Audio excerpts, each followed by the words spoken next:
Hello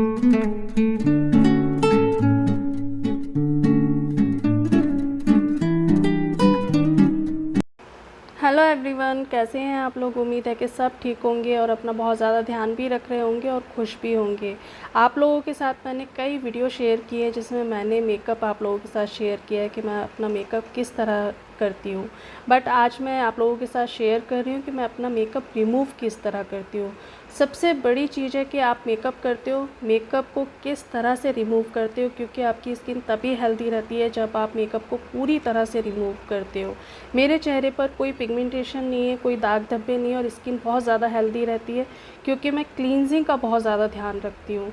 अच्छा जी, मैं एक छोटी सी पार्टी में गई थी, वहाँ मैंने थोड़ा सा मेकअप किया था। मेकअप में सिर्फ मस्कारा था, मेकअप पूरा था, टोटली था, बट बहुत लाइट लाइट था। रात हो गई थी, तो रात हो या दिन हो, मैं मेकअप को रिमूव करे बिना नहीं रह सकती।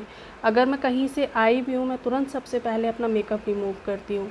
मेकअप रिमूव करने के लिए मैं लेती हूँ coconut oil, virgin coconut oil लेती हूँ। आपने भी अगर अपने मेकअप को रिमूव करना है तो बेस्ट है ऑयल।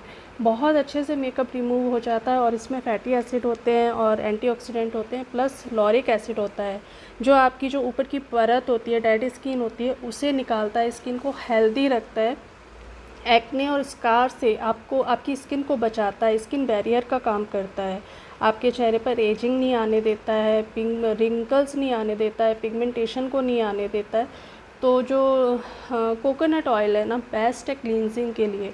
और अगर आपको ऐसा लगता है कि कोकोनट ऑयल से मेकअप रिमूव नहीं होगा तो टोटली आपका मेकअप बहुत अच्छे से रिमूव हो जाता है। आपने क्या करना है, आपने कोकोनट ऑयल लेना है और बहुत अच्छे से अपने चेहरे पे मसाज करनी है। मस्कारा लगाया, लाइनर लगाया, आँखों पर भी बहुत धीरे धीरे मसाज करनी है। कॉटन को गीला करना है और उससे आपने अपने चेहरे को क्लीन करना है। देन जब तक आपको लगे कि आपका मेकअप निकल रहा है, आप पैड बदलते जाइए और मेकअप को रिमूव करते जाइए। आपका पूरा मेकअप क्लीन हो जाएगा, फेस क्लीन हो जाएगा।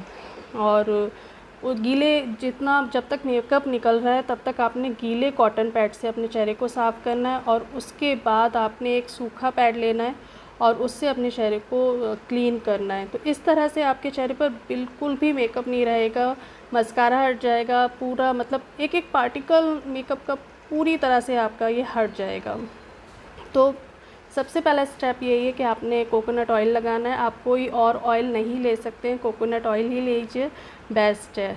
अब इसके बाद आती है डबल क्लींजिंग कर रहे हैं, तो पहले कोकोनट ऑयल से मैंने अपने चेहरे को क्लीन करा और उसके बाद मैंने फेस वॉश का यूज़ करा। जब आप मेकअप करते हैं ना, तो फेस वॉश को भी आपने कम से कम 2-3 मिनट देने हैं। बहुत अच्छे से अपने चेहरे पर मसाज करनी है, एक एक पार्टिकल को हटाना है। अच्छा, क्लींजिंग करने से मेन चीज़ है क्लींजिंग। आपके स्किन पर आप कोई भी प्रोडक्ट लगा रहे हैं, अगर लगा भी नहीं रहे तो अपनी स्किन को सांस लेने दोगे ना, रेस्ट करने दोगे ना, तो मेकअप उतारना बहुत ज़्यादा ज़रूरी है। तो जो आपने फेस वॉश भी लिया है, देन उसी तरह से आपने अपने चेहरे पर मसाज करनी है जैसे आपने कोकोनट ऑयल से मसाज करी थी। बहुत अच्छे से मसाज करनी है, आँखों पर, पलकों पर, बहुत अच्छे से। अब इसके बाद मैं करती हूँ आइसिंग। जब मैं मेकअप उतारती हूँ तो आइसिंग बहुत अच्छे से करती हूँ क्योंकि स्किन बहुत अच्छे से रेस्ट करती है। और जो रेडनेस अगर होने वाली होती है, पिंपल्स होने वाले होते हैं, तो वो नहीं होते हैं। अक्सर कर देखा है जब हम मेकअप करते हैं और उसके बाद हमें सुबह एक ना एक पिंपल अपने चेहरे पर ज़रूर मिलता है। तो आइसिंग बहुत अच्छी है, आइसिंग करिए। और उसके बाद वैसे तो मैं इन दिनों 3 दिन मैं कोकोनट ऑयल लगाती हूँ और 3 दिन मैं रेटिनॉल लगाती हूँ। मेरा ना स्किन के हिसाब से, मौसम के हिसाब से अपना जो रिजीम है वो चेंज करती रहती हूँ। तो इन दिनों में, मतलब कुछ दिन से, 2-3 दिन से मैं मॉइस्चराइज़र लगा रही हूँ और 3 दिन मॉइस्चराइज़र लगाती हूँ, 3 दिन मैं रेटिनॉल लगाती हूँ। रेटिनॉल मैं ज़रूर लगाती हूँ। अगर आप भी 30+ हैं तो अपने चेहरे पर रेटिनॉल ज़रूर लगाइए। एक पहले दिन लगाइए, 2 दिन लगाइए और 3 दिन पर आ जाइए। एकदम से 3 दिन कभी भी आपने रेटिनॉल नहीं लगाना है और पूरे हफ्ते रेटिनॉल नहीं लगाना है। अगर आप रोज़ रेटिनॉल लगाएंगे तो उससे भी आपकी स्किन बहुत ज़्यादा सेंसिटिव हो जाएगी। चलिए, मैंने ना ढेर सारा मॉइस्चराइज़र लिया था, वो अपनी स्किन पर सिर्फ लेयर बना करके छोड़ दिया था। अब मैं 2 मिनट की मसाज करूँगी। आपने भी मॉइस्चराइज़र ढेर ढेर सारा लगाना है। आपको ये नहीं सोचना है कि गर्मियाँ हैं तो मॉइस्चराइज़र लगाने की ज़रूरत नहीं है। मॉइस्चराइज़र हर मौसम में बहुत ज़्यादा ज़रूरी है, तो मॉइस्चराइज़र को 12 महीने लगाइए, आपके चेहरे पर ग्लो बना रहेगा।